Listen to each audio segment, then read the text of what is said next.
Hi friends, welcome back to my channel. ఈరోజు ఉన్నటువంటి job updates పరిశీలిద్దాం ఫ్రెండ్స్. మన ఛానల్ని మొదటిసారిగా చూసిన వారు ఛానల్ని సబ్స్క్రైబ్ చేసుకోండి ఫ్రెండ్స్. ఎప్పటికప్పుడు జాబ్ అప్డేట్స్ అందించే ప్రయత్నం చేయడం జరుగుతుంది.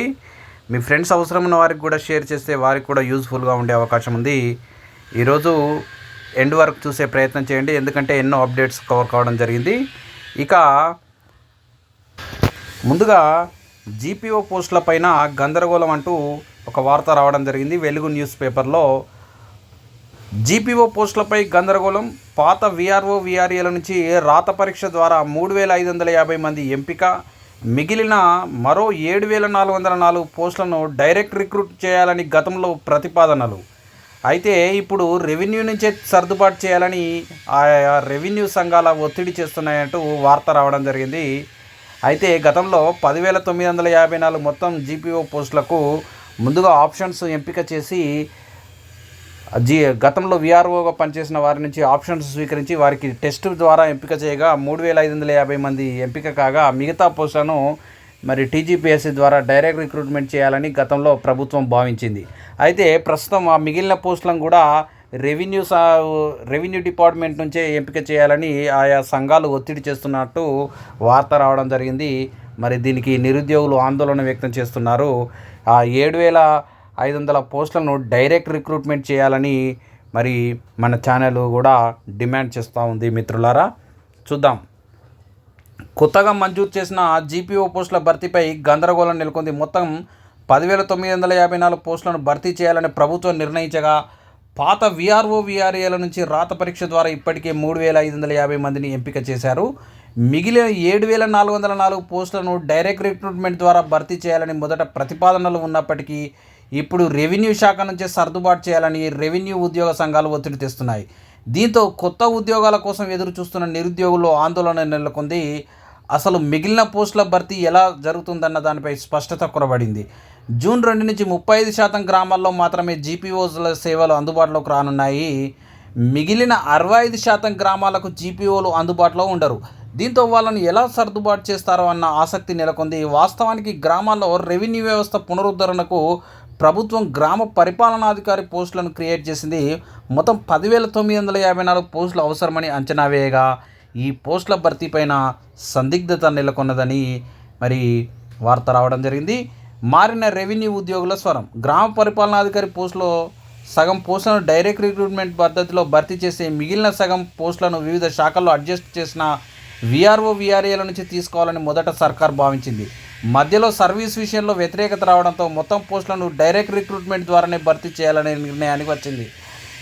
ఆలోగా విఆర్ఓ విఆర్ఏల నుంచి అర్హులను స్వీకరించగా ఇప్పటి వరకు 3,550 మంది మాత్రమే ఎంపికయ్యారు. ఇక మిగిలిన పోస్టుల సంగతి ఏమిటనే దానిపైన ఆందోళన కొనసాగుతోందని వార్త రావడం జరిగింది. ఇక జీపీఓలుగా మరో ఛాన్స్ ఇవ్వండి, సీసీఎల్ఏను కోరిన డిప్యూటీ కలెక్టర్ల సంఘం సేకరణ.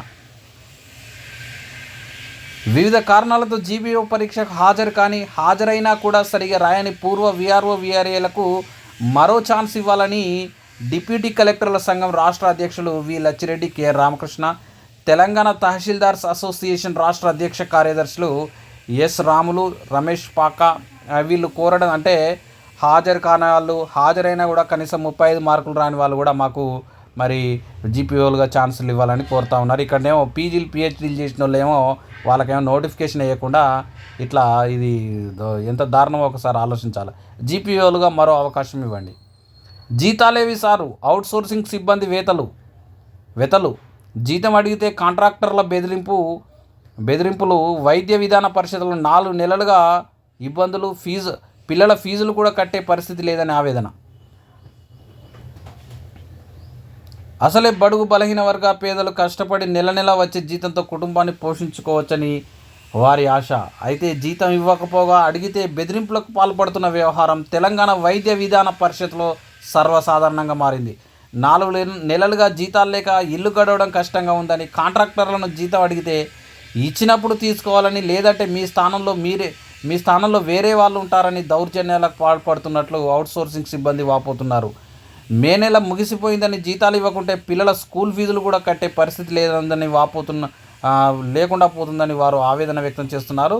ప్రభుత్వం నుంచి వచ్చే జీతంలో చాలా మేర కాంట్రాక్టర్లు తమ జేబుల్లో వేసుకొని వారు ఇచ్చింది తీసుకునేలా సిబ్బందిని బెదిరిస్తున్నారని ఇక్కడ వార్త రావడం జరిగింది ఫ్రెండ్స్. ఇక ఏది తెలంగాణ వైద్య విధాన పరిషత్లో సంబంధించి వార్త. ఇక అంగన్వాడీ టీచర్లు హెల్పర్ల రిటైర్మెంట్ బెనిఫిట్స్ పెంపు ఉత్తర్వులు జారీ చేసిన ప్రభుత్వం. రాష్ట్రంలో అంగన్వాడీ టీచర్లు హెల్పర్ల రిటైర్మెంట్ బెనిఫిట్స్ పెంచుతూ మహిళా స్త్రీ శిశు సంక్షేమ శాఖ సెక్రటరీ అనితా రామచంద్రన్ శనివారం జీవో నెంబర్ 8ను జారీ చేశారు. కొత్త ఉత్తర్వుల ప్రకారం అంగన్వాడీ టీచర్ల రిటైర్మెంట్ బెనిఫిట్స్ 1,00,000 నుంచి 2,00,000లకు, హెల్పర్ల రిటైర్మెంట్ బెనిఫిట్స్ 50,000 నుంచి ₹1,00,000 పెరగనున్నాయి. అంగన్వాడీ టీచర్లు హెల్పర్ల పదవి విరమణ వయసు 65 సంవత్సరాలు ఉండగా 60 ఏళ్ళు దాటి వీఆర్ఎస్ తీసుకునే టీచర్లు హెల్పర్లకు ఈ రిటైర్మెంట్ బెనిఫిట్స్ వర్తిస్తాయని ఉత్తర్వులో ప్రభుత్వం పేర్కొంది. ఇక మహిళా సంఘాలకు మరో బాధ్యత.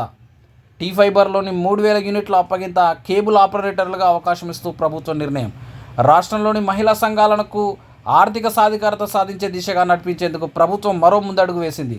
ఆయా సంఘాల సభ్యురాళ్లకు కేబుల్ ఆపరేటర్లుగా అవకాశం కల్పించేందుకు వినూత్న నిర్ణయం తీసుకుంది. తెలంగాణ ఫైబర్ గ్రిడ్ కార్పొరేషన్ నుంచి 3,000 యూనిట్లను వారికి అప్పగించేందుకు సన్నాహాలు చేస్తోంది. డిజిటల్ తెలంగాణ లక్ష్య సాధనలో భాగంగా ఇంటింటికి ఇంటర్నెట్ను, గ్రామ స్థాయి నుంచి ప్రభుత్వ కార్యాలయాలకు వేగవంతమైన బ్రాడ్బ్యాండ్ను తక్కువ ధరలకు అందించేందుకు టీ-ఫైబర్ ప్రాజెక్టును రాష్ట్ర ప్రభుత్వం చేపట్టిన విషయం తెలిసిందే. ఇక వైద్య విద్యార్థులకు వేధింపులు. ప్రైవేట్ వైద్య కళాశాలల వివరణ కోరిన టీఏఎఫ్ఆర్సీ. రాష్ట్రంలోని పలు వైద్య కళాశాలల విద్యార్థులను పలు రకాలుగా వేధిస్తున్నట్లు తమ దృష్టికి వచ్చిందని, దీనిపై వెంటనే ఆయా కళాశాలల యాజమాన్యాలు వివరణ ఇవ్వాలని తెలంగాణ ప్రవేశాలు రుసుముల నియంత్రణ కమిటీ ఆదేశాలు జారీ చేసింది. విద్యార్థులకు చెల్లించాల్సిన స్టైఫండ్ ఇవ్వకుండా వారి బ్యాంకు ఖాతాల నుంచి డబ్బులు తిరిగి లాక్కోవడం, విద్యార్థులను మానసికంగా వేధిస్తూ భయభ్రాంతులకు గురి చేయడం, ధ్రువపత్రాలు, డాక్యుమెంట్లను జారీ చేయకపోవడం వంటి వాటిపై తమకు ఫిర్యాదులు అందాయని పేర్కొంది. ఈ విషయంలో ఆయా కళాశాలలు జూన్ 10వ తేదీలోపు తమకు వివరణ ఇవ్వాలని టీఏఎఫ్ఆర్సీ ఆదేశాలు జారీ చేసింది. ఇక నెక్స్ట్, ఎస్సీ గురుకులాలపై అసత్య ప్రచారాలు మానుకోవాలి. ఎస్సీ గురుకులాలపై అసత్య ప్రచారాలు మానుకోవాలని, రాజకీయ అవసరాల కోసం గురుకులాలని వాడుకుంటే ఊరుకునే ప్రసక్తే లేదని ఎస్సీ గురుకుల సొసైటీ కార్యదర్శి అలుగు వర్షిని హెచ్చరించారు. గతంలో గురుకుల సొసైటీలో అక్రమాలు, నిధుల గోల్మాల్ జరిగాయని, ఆడిట్లో 25 కోట్లు దుర్వినియోగమైనట్లు వెల్లడైందని, పూర్తి స్థాయి విచారణ కోసం ప్రభుత్వానికి లేఖ రాయనున్నట్టు పేర్కొన్నారు. శనివారం విలేకరులతో మాట్లాడుతూ ఈ ఏడాది 5వ తరగతిలో ప్రవేశాలు మే నెలలోనే పూర్తి చేశాం. ఇక అది గురుకులకు సంబంధించి. ఇక రేపటి నుంచి ఇంటర్ కళాశాలల పునఃప్రారంభం. వేసవి సెలవుల అనంతరం జూనియర్ కళాశాలలు సోమవారం నుంచి పునఃప్రారంభం కానున్నాయి. రాష్ట్రంలో 430 జూనియర్ కళాశాలలు ఉన్నాయి. అంగన్వాడీ సిబ్బంది పదవి విరమణ ప్రోత్సాహకాల పెంపు. రాష్ట్రంలో ఏటా ఏప్రిల్ 30 నాటికి 65 ఏళ్లు పూర్తి చేసుకున్న అంగన్వాడీ టీచర్లు, సహాయకులకు పదవి విరమణ ప్రోత్సాహకాలని ప్రభుత్వం పెంచింది. టీచర్లకు 2 లక్షలు, సహాయకులకు ₹1,00,000 చొప్పున ఇవ్వనుంది. 60 ఏళ్లు పూర్తి చేసుకుని స్వచ్ఛంద వీఆర్ఎస్కు అంగీకరించింది. ఈ మేరకు శిశు సంక్షేమ కార్యదర్శి అనితా రామచంద్రన్ ఉత్తర్వులు జారీ చేయడం జరిగింది. ఇక మానవతావాది సోను సూద్ కోవిడ్ సమయంలో అందించిన సేవలకు పురస్కారం. బాలీవుడ్ నటుడు, సామాజిక సేవకుడు Sonu Sood miss world 2025 finals వేడుకలో ప్రతిష్టాత్మక మానవతావాది అవార్డును ప్రదానం చేశారు. కోవిడ్-19 మహమ్మారి ఆపదలో ఉన్నవారికి సోను సూద్ చేసిన సహాయానికి మిస్ వరల్డ్ ఆర్గనైజేషన్ అవార్డుతో గౌరవించడం జరిగిందంటూ వార్త రావడం జరిగింది. ఇక టాప్ కాలేజీలో సీట్ వెరీ హాట్. ఒక్కొక్క ఇంజనీరింగ్ సీటుకు 20 లక్షల దాకా డిమాండ్. మరి ఇంజనీరింగ్ కాలేజీల్లో మేనేజ్మెంట్ కోట కింద సీట్లు ఇక వారు ఎన్ని లక్షలు చెప్తే అన్ని లక్షల దాకా పోతుంది. 20 లక్షల దాకా ఉందని ఇక్కడ వార్త రావడం జరిగింది. ఏటా పెరుగుతున్న బి కేటగిరీ సీట్లు 2022లో 20,000 నిండితే 2024లో 28,000కు పెరిగింది. 20,000 ర్యాంకు దాటితే సిఎస్సి సీటు కోసం మేనేజ్మెంట్ కోటా కోసం పేరెంట్స్ చూస్తున్నారు. మరి 20,000 ర్యాంకు దాటితే మరి వాళ్ళు అనుకున్న కోర్సు రాకపోవడంతో మేనేజ్మెంట్ కోటా కింద ఎన్నో లక్షలు పెట్టి కొంటా ఉన్నారట సీట్లు. మరి ఇక నెక్స్ట్ చూస్తే పీజీ సీట్లను పెంచుకునేందుకు అనుమతి ఇవ్వండి. రాష్ట్రంలో ఎంబీబీఎస్ సీట్లకు అనుగుణంగా పీజీ సీట్లు లేకపోవడం వల్ల విద్యార్థులు ఇబ్బందులకు ఎదుర్కొంటున్నారని, పీజీ సీట్ల సంఖ్యను కూడా పెంచుకునేందుకు అనుమతులు ఇవ్వాలని జాతీయ వైద్య కమిషన్ చైర్మన్ డాక్టర్ బిఎన్ గంగాధర్ను వైద్య ఆరోగ్య శాఖ మంత్రి దామోదర రాజనరసింహ కోరారు. శనివారం హైదరాబాద్ పర్యటనకు వచ్చిన ఎన్ఎంసీ చైర్మన్తో మంత్రి బేగంపేటలోని టూరిజం ప్లాజాలో భేటీ అయ్యారు. రాష్ట్రంలో ఒకేసారి భారీ సంఖ్యలో వైద్య కళాశాలలు పెరిగినందున ఫ్యాకల్టీ సర్దుబాటు, భవనాల విషయంలో అవసరమైన మినహాయింపులు ఇవ్వాలని ఈ సందర్భంగా డాక్టర్ బిఎన్ గంగాధర్కు దామోదర్ రాజనరసింహ విజ్ఞప్తి చేశారు. ఇక చూడండి, రేపు జేడబ్ల్యూ అడ్వాన్స్డ్ ఫలితాలు. దేశంలోని ప్రతిష్టాత్మక 23 ఐఐటీల్లో బీటెక్, బ్యాచిలర్ ఆఫ్ సైన్స్ 5 ఏళ్ల ఇంటిగ్రేటెడ్ కోర్సుల్లో ప్రవేశానికి మే 18న నిర్వహించిన జేడబ్ల్యూ అడ్వాన్స్డ్ 2025 పరీక్ష ఫలితాలు సోమవారం విడుదల కానున్నాయి. ఈసారి పరీక్ష నిర్వహణ బాధ్యతలు చేపట్టిన ఐఐటి కాన్పూర్ ఆ రోజు ఉదయం 10 గంటలకు ర్యాంకులను వెల్లడించనుంది. మరి జేడబ్ల్యూ అడ్వాన్స్డ్ ఫలితాలను రేపు విడుదల కానున్నాయి, మండే రోజు రేపు విడుదల కానున్నాయంటూ వార్త రావడం జరిగింది. ఇక మరింత పకడ్బందీగా ఇంటర్ జవాబు పత్రాల మూల్యాంకనం, ఇంటర్ అడ్వాన్స్డ్ సప్లిమెంటరీ వాటికి సంబంధించిన ఎవాల్యుయేషన్ ప్రాసెస్ను మరింత పకడ్బందీగా చేస్తామని ఇక్కడ వార్త రావడం జరిగింది. ఇక ఉద్యోగుల సమస్యలపై మంత్రివర్గ ఉపసంఘానికి నివేదిక. ప్రభుత్వ ఉద్యోగుల సమస్యల పరిష్కారానికి రాష్ట్ర ప్రభుత్వం సీనియర్ ఐఏఎస్ అధికారులతో ఏర్పాటు చేసిన త్రిసభ్య కమిటీ శనివారం తమ నివేదికను మంత్రివర్గ ఉపసంఘం చైర్మన్ డిప్యూటీ సీఎం బట్టి విక్రమార్కకు అందజేసింది. ఇక సీసీఎల్ఏ నవీన్ మిట్టల్, పంచాయతీరాజ్ శాఖ ముఖ్య కార్యదర్శి లోకేష్ కుమార్, ట్రాన్స్కో సీఎండీ కృష్ణభాస్కర్ల కమిటీ ఉద్యోగ సంఘాలతో సమావేశమై వారి సమస్యలను తెలుసుకుంది. అనంతరం వాటిపై పూర్తి స్థాయిలో అధ్యయనం చేసి పలు సిఫార్సులతో కూడిన నివేదికను సిద్ధం చేసింది. ఇక సిద్దిపేట వ్యవసాయ కళాశాలలో ప్రవేశాల నిలిపివేత. సిద్దిపేట జిల్లాలోని తోర్నాల ప్రభుత్వ వ్యవసాయ కళాశాలలో 2025-26 అకాడమిక్ ఇయర్ ప్రవేశ విశ్వవిద్యాలయం నిలిచివేసింది. తాజాగా విడుదల చేసిన నోటిఫికేషన్లో ఈ కళాశాల పేరును తొలగించింది. గతంలో అయితే మరి మౌలిక వసతులు లేని కారణంగా గతంలో గత 2 అకాడమిక్ ఇయర్లో అడ్మిట్ అయిన విద్యార్థులనే సిరిసిల్ల కాలేజీలో వారికి క్లాసెస్ నిర్వహించిందట. ఈసారి పూర్తిగా మరి అక్కడ మౌలిక వసతులు లేదని తొలగించడం జరిగిందంటూ వార్త రావడం జరిగింది. ఇక బాసరా మహబూబ్ నగర్ ఐఐటీలో దరఖాస్తులు ప్రారంభం. నిర్మల్ జిల్లాలోని బాసరా మహబూబ్ నగర్ ఐఐటీలో ప్రవేశాలకు దరఖాస్తుల ప్రక్రియ షురు అయింది. మే 31 నుంచి ఆన్లైన్లో దరఖాస్తులను స్వీకరిస్తున్నారు. 25-26 అకాడమిక్ ఇయర్కు ఐఐటి క్యాంపస్లో 6 ఏళ్ల ఇంటిగ్రేటెడ్ కోర్సుల్లో ప్రవేశాలు కల్పిస్తారు. ఈ సందర్భంగా vice chancellor professor Govardhan Reddy మాట్లాడారు. 10వ తరగతిలో అత్యధిక మార్కులు సాధించిన గ్రామీణ పేద విద్యార్థులు ఈ 6 ఏళ్ల ఇంటిగ్రేటెడ్ ఇంజనీరింగ్ కోర్సుల్లో ప్రవేశానికి దరఖాస్తు చేసుకోవచ్చని తెలిపారు. ఇక రేపటి నుంచే రాజీవ్ యువ వికాసం తొలి దశలో 1,00,000 మందికి 50,000 లక్ష రూపాయల పంపిణీ అంటూ వార్త రావడం జరిగింది. రాజీవ్ యువ వికాస స్కీమ్లో భాగంగా రుణాల పంపిణీకి సర్కారు ఏర్పాట్లు పూర్తి చేసింది. జూన్ 2వ తేదీన రాష్ట్ర ఆవిర్భావ దినోత్సవం నుంచి 9వ తేదీ వరకు మంత్రులు, ఎమ్మెల్యేలు లబ్ధిదారులకు రుణాలను పంపిణీ చేయనున్నారు. ఈ నెల 10 నుంచి 15 వరకు లబ్ధిదారులకు ట్రైనింగ్ ఇవ్వనుండగా 15 నుంచి యూనిట్లు గ్రౌండింగ్ కానున్నాయంటూ వార్త రావడం జరిగింది. ఇక నెక్స్ట్, నెలాఖరులో పంచాయతీ ఎన్నికల షెడ్యూల్. జూలైలో 10 రోజుల గ్యాప్లతో అన్ని ఎలక్షన్స్ పూర్తి చేసేలా ప్రభుత్వం ఏర్పాట్లు. మొత్తానికి జూన్ ఎండింగ్ నాటికి ఈ లోకల్ బాడీ ఎలక్షన్కి సంబంధించిన నోటిఫికేషన్ వస్తుందని ఒక విశ్వసనీయ వార్త ఇక్కడ వెలుగులో రావడం జరిగింది. మరి సర్పంచ్ ఎన్నికలు, అదేవిధంగా ఎంపీటీసీ, జెడ్పీటీసీ ఎన్నికలను జూలైలో పూర్తి చేసేలా ప్రభుత్వం ప్లాన్ చేస్తుందని వార్త రావడం జరిగింది. ఇక ఉద్యోగ సంఘాల నేతలతో త్వరలో సబ్ కమిటీ భేటీ. ఉద్యోగుల సమస్యలపై కమిటీకి నివేదిక అందజేసిన అధికారుల కమిటీ ఉద్యోగులకు సర్కార్ గుడ్ న్యూస్ చెప్పే అవకాశం.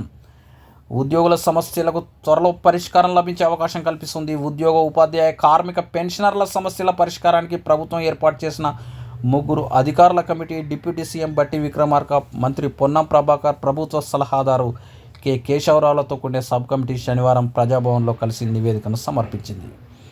ఇక డిపిఎస్సి చేసిన వారే ప్రీ ప్రైమరీకి అర్హులుగా ప్రకటించారు. మంత్రి పొంగులేటికి అభ్యర్థుల విన్నపం. నూతన విద్యా విధానం 2020 ఎన్సిటిఈ గైడ్లైన్స్ ప్రకారం ఏర్పాటు చేసే Telangana foundation schools pre primary పాఠశాలలో త్వరలో వేయబోయే డిఎస్సిలో ప్రీ ప్రైమరీ టీచర్లుగా 2 సంవత్సరాల diploma in pre school education course పూర్తి చేసిన వారిని నియమించేలా ప్రభుత్వం నిర్ణయం తీసుకోవాలని Telangana diploma in pre school education students association విజ్ఞప్తి చేసింది. ఇక నేడు 7 సెట్ పరీక్ష, 38,758 మంది దరఖాస్తులు, 2 సెషన్లలో పరీక్ష నిర్వహణ, 74 పరీక్ష కేంద్రాల ఏర్పాటంటూ వార్త రావడం జరిగింది. ఇక అంగన్వాడీలో రిటైర్మెంట్ వయసు 65 సంవత్సరాలకు పెంపు. ఇక పోస్టుల భర్తీల ప్రభుత్వ నిర్లక్ష్యం అంటూ రాష్ట్రంలో విద్యారంగం అస్తవ్యస్తంగా మారి ఇంజనీరింగ్ కళాశాలలో యాజమాన్య కోటా సీట్ల అమ్మకం, విపరీతమైన ఫీజుల పెంపుదల, విశ్వవిద్యాలయాల్లో ఖాళీగా ఉన్న ప్రొఫెసర్ పోస్టుల భర్తీలో ప్రభుత్వ నిర్లక్ష్యం స్పష్టంగా కనిపిస్తుందని బీజేపీ రాష్ట్ర అధికార ప్రతినిధి కట్టా సుధాకర్ ఆరోపించారు. శనివారం బీజేపీ రాష్ట్ర కార్యాలయంలో నిర్వహించిన మీడియా సమావేశంలో ఆయన మాట్లాడారు. ఇక ఉద్యాన డిప్లొమా కోర్సుల్లో ప్రవేశాలు తెలంగాణ ఉద్యాన విశ్వవిద్యాలయం పరిధిలోని 25-26 అకాడమిక్ ఇయర్ గాను ఆదిలాబాద్ జిల్లాలోని దాస్నాపూర్, పెద్దపల్లి జిల్లా రామగిరి కిల్లా, నాగర్ కర్నూలు జిల్లాలోని కొల్లాపూర్, సూర్యాపేట జిల్లాలోని గడిపల్లిలోని హార్టికల్చర్ పాలిటెక్నిక్ కోర్సుల ప్రవేశానికి నోటిఫికేషన్ విడుదలైంది. ఇక అంగన్వాడీల రిటైర్మెంట్ వయస్సు పెంపు అంటూ వార్త రావడం జరిగింది. ఇక ఉద్యోగాలు పొందిన యువతకు నియామక పత్రాలంటూ digital employment exchange of Telangana ద్వారా ఎంపికైన నిరుద్యోగ యువతకు డీట్ వింగ్ ఆధ్వర్యంలో ఉద్యోగ నియామక పత్రాలు director department of industries doctor G Malsoor చేతుల మీదుగా అందజేయడం జరిగిందంటూ వార్త రావడం జరిగింది. ఇక గురుకులాల్లో అవినీతికి చెక్ పెట్టడం జరుగుతుందంటూ సెంట్రలైజ్డ్ టెండర్లకు సర్కార్ ప్లాన్, ప్రస్తుతం పేరెంట్ కమిటీల పేరుతో దందాలు, కొత్త సిస్టంతో ఉన్నతాధికారుల మానిటరింగ్, మహిళా సంఘాలకు నిత్యావసర వస్తువుల సరఫరా బాధ్యత, పిల్లలకు నిత్యం విష ఆహారంతో అస్వస్థతకు గురికాకుండా చర్యలు, పేస్టు, టూత్ బ్రష్ కొనుగోలుకు విద్యార్థులకు కార్డులు అంటూ ఇక్కడ వార్త రావడం జరిగింది. గురుకులాల్లో జరుగుతున్న క్షేత్రస్థాయిలో జరుగుతున్న అవినీతికి చెక్ పెట్టాలని ప్రభుత్వం నిర్ణయించిందంటూ. ఇక ఏపీలో మెగా డిఎస్సి 2025 హాల్ టికెట్లు విడుదలయ్యాయంటూ వార్త రావడం జరిగింది. దాదాపు 16,000కు పైగా పోస్టుల భర్తీకి మరి 6వ తేదీ నుంచి వారికి ఆన్లైన్ విధానంలో మరి పరీక్ష నిర్వహిస్తున్నారు. దానికి సంబంధించిన హాల్ టికెట్లు రిలీజ్ కావడం జరిగిందంటూ వార్త రావడం జరిగింది. ఇక నిరుద్యోగుల ఆశలు నెరవేరే తీరేనా అంటూ ఒక ఆర్టికల్ రావడం జరిగింది. దీనిపైన ఆర్టికల్ మనం తర్వాత చర్చిద్దాం. ఇక ఫీజుల పేరుతో దోపిడీ, ఇష్టారాజ్యంగా ఇంటర్ కాలేజీలో ఫీజులు, కార్పొరేట్ కాలేజీల్లో, ప్రైవేట్ కాలేజీల్లో ఇష్టారాజ్యంగా ఫీజులు వసూలు చేస్తున్నారు. అసలు ఇంటర్ బోర్డు ఏం చేస్తుందంటూ ప్రశ్నిస్తున్న విద్యార్థి సంఘాలు మండిపడుతున్నాయంటూ. ప్రైవేట్ కార్పొరేట్ కాలేజీలో ఫీజు 1,00,000 నుంచి 3 లక్షల వరకు ఉందని, రెసిడెన్షియల్కు 3 నుంచి 5 లక్షలు వసూలు చేస్తున్నారని ఫీజులు చూసి షాక్ అవుతున్న పేరెంట్స్ అని. మరి ఒక మధ్యతరగతి ఉద్యోగి, మధ్యతరగతి జీవి ఏ విధంగా ఇట్లాంటి ఫీజులు కట్టి చదివిస్తాడో ఒక్కసారి ఆలోచించుకోవాల్సిన అవసరం ఉంది. ఇక 72వ మిస్ వరల్డ్గా థాయిలాండ్ సుందరి ఓపల్ సుచాత చువాంగ్శ్రీ ఎంపికయ్యారు. ఈమెకు 8.5 కోట్ల ప్రైజ్ మనీ అందనుంది. టాప్ 4లో మార్టినిక్, ఇథియోపియా, పోలాండ్, థాయిలాండ్ దేశాల అందగత్తెలు నిలువగా ఓపల్ అత్యుత్తమ సమాధానం చెప్పి మిస్ వరల్డ్ కిరీటాన్ని అందుకున్నారంటూ. సుచాత థాయిలాండ్లోని పుకెట్లో జన్మించారు. హైదరాబాద్లోని హైటెక్స్లో ఈ గ్రాండ్ ఫినాలే జరిగిందంటూ వార్త రావడం జరిగింది. ఇంతటితో ఉన్నటువంటి మొత్తం అప్డేట్స్ మనం కవర్ చేయడం జరిగింది ఫ్రెండ్స్. నెక్స్ట్ వీడియోలో మళ్ళీ కలుద్దాం.